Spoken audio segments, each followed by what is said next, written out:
go with this gut that you have. Like, you need to know that for every character, right? I mean, it doesn't matter how small it is. Oh, yeah. No, I'll have to answer a lot of questions. Well, Alice Ward is a fine example of that. I mean, I had to answer all kinds of questions that were in The Fighter. And a lot of those questions were answered because I met them all. I met all 9 of the children. I met Alice Ward herself. The guys who were hanging around the set constantly, hoping to catch a sight of Alice, had all been in love with her at one time or another in that tiny little town of Lowell. And they loved me because they saw me as her. And all of that reality of it added to the performance. So there weren't things that as an actor I had to guess at. Yeah. I could just turn to Alice. I could turn to Lowell, Massachusetts. It's not a town I know well, but I know enough about New England to understand the long, cold winter, 9 children, several different fathers, you know. It's a lot of information. Yeah. It also, like, you know, in comparing those two movies, the weird thing about those David O. Russell movies, particularly like Silver Lining Playbook. Yes. Mm-hmm. Like those two, it seems to me, go together, that they're fundamentally, that it's an entertainment movie. You know it's going to end good. You know what I mean? It's like there's a happy ending on that thing. So, like, in terms of what's revealed in the story and comparing it to something like Frozen River, I mean, Russell enters that movie knowing that it's going to be glorious at the end, right? You know, Frozen River. David O. Russell, he adores movies and moviegoers and people and all kinds of things that add to the strengths of those films. Yeah. Sure, but like those two in particular, and Hustle 2 is fun. Joy, it got away from me a little bit, but because I didn't understand what the movie was about. But that's okay. Yeah, but that's okay. Yeah, but the Frozen River movie, it's like you don't feel like everything's going to be okay for anybody, but you do feel like the human spirit transcended. Right? Yes, exactly right. And you just gave me chills describing it that way. Very, very nice. So, like, when you started, where'd you grow up? I was born in Manhattan. In actual Manhattan. I New York. You're a New York kid? In Brooklyn. Yeah. I was there until I was, my brother and I struggle over this, about 8 or 9 years old, when for several reasons we were evicted from our apartment on East 10th Street. The family? Yeah, the family, my mother, my brother, and I. Your dad was already gone?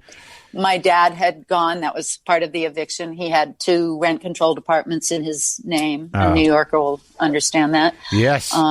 And so probably to this day, you're mad that you lost that. Oh, that apartment when I was a kid was $40 a month. So it had a garden. It was a basement apartment with a garden on 10th Street, huh? Like what? What in the Alphabets or between? No, between 2nd and 3rd, one of the prettiest blocks in the city. Oh my God! It's a remarkable block. The building that I came home from St. Vincent's Hospital and spent the first several years of my life in was actually, although they're brownstones that all match one another. Yeah. On that side of 10th Street, the other side of 10th Street, not so. The corner up by 3rd Avenue, no longer either, because NYU owns it. But the majority of the block are brownstones built by a single architect. Uh-huh. In the middle of the block is 112. And 112 has a different kind of wider, broader windows in it. Because it was built originally as an artist's residence. Oh, look at that. I came home to live in an artist's residence. I went to PS 122, which is now known in New York as Public Space 122. Yes, I've done shows there. Performed. Yeah. That was my grade school. Wow. I also used to go with my mother to the Covered Market that is also now a theater. So it was just meant to be that I do what I do. You remember, and you have these memories are clear, huh? The memories are clear of those places, of my upbringing, my family, not so much. The memories of going around the corner to the building that eventually became the Public Theater, and working with Peter Schumann and his Bread and Puppet Theater. What was that? Was that a child's theater? Not a child's theater. Peter Schumann is a German political avant-garde puppeteer. Okay. And he, for since 1963 has orchestrated the Bread and Puppet Theater. Oh, that's his thing, huh?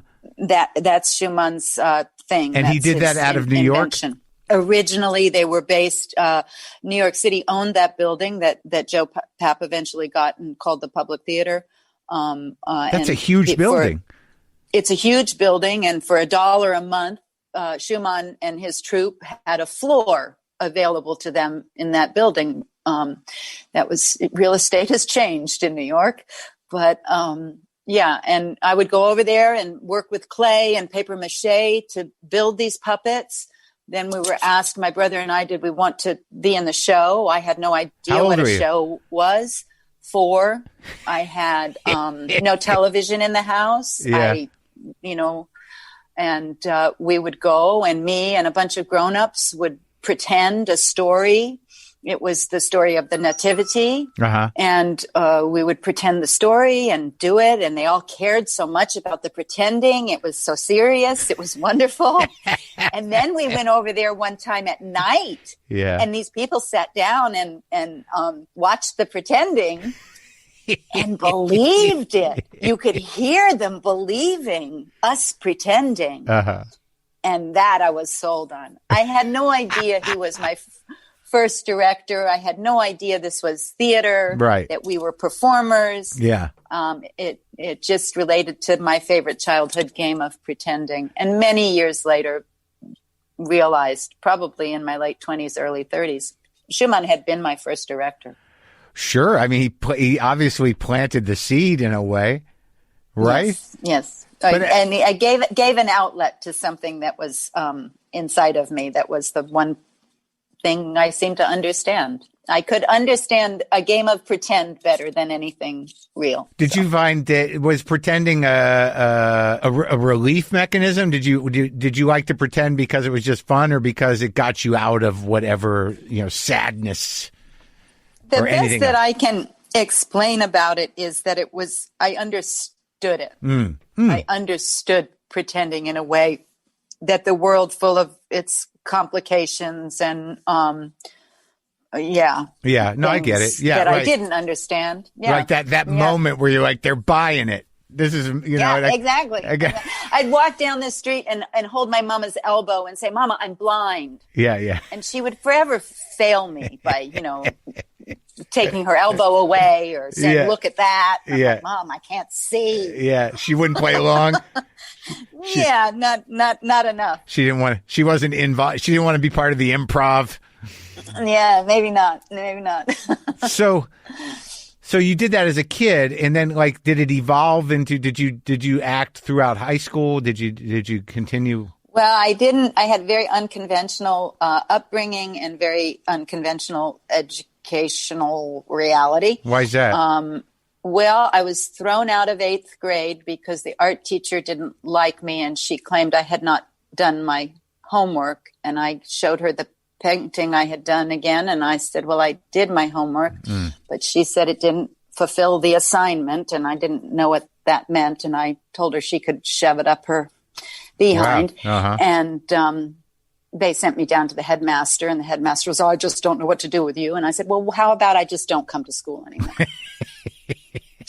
And then I went a little bit to high school, but not really. I don't really remember any classes. I remember skipping classes much more than me too. Going to class. It's weird. And then my mom got a job in England, and that brought us over there. And I landed eventually in a small theater school there in London. That was a fortuitous shift. Yeah, it was. I mean, and I had also, as a freshman in that high school up in Bellows Falls, Vermont, I had gone to them and said, I see we have this big theater here. Do you do theater? Oh, yes, we do. We put on a production every year. Yes, it's quite serious. And I said, oh, good. Well, I'd like to be involved in that. And they said, yes, well, dear heart, when you get to be a junior or a senior, you can be in the theater program. And I said, well, I'm going to do this with my life. And so I think it might be a really good idea to let me be in the theater program. It might keep me interested in school. Yeah. And they didn't see it that way. And I like that you can still tap into what seems like a visceral resentment of these people. They're bad. Like I was sitting here listening to it, and I'm like, Jesus, these people. Yeah, like I like it. I mean, look, that's you got to hold on to that. I mean, it's not far from the surface with me either. Well, the people who stop you in your life when you have a fairly clear idea of something, that's a dangerous thing. I mean, it really could have stopped me, and I don't know what I would have done with my life if I hadn't kept on finding the door that said acting and going through it. Right. I very seriously do not know what I would have done with my life. And there were enough influences that I probably wouldn't be here now. Right. And those people are usually doing it out of some dumb personal issue of their own, like just some dumb power, stupid insensitivity protocol. Well, yeah. And business as usual. I mean, there's nothing more dangerous than business as usual in the United States of America. Exactly. So, but and I think it seems that, you've fought that fight before. I mean, like, it seems like in terms of you establishing yourself to be the amazing actress that you are was no easy ride. Well, on the one hand, that might be so. And on the other hand, I knew, and I say still to people of any age that think, oh, I want to be an actor. My first response is, and I said it to myself for many years, if anything can stop you, let it. Yeah, I mean, I tell people that about comedy too. It's just like, figure out another thing that'll make you happy.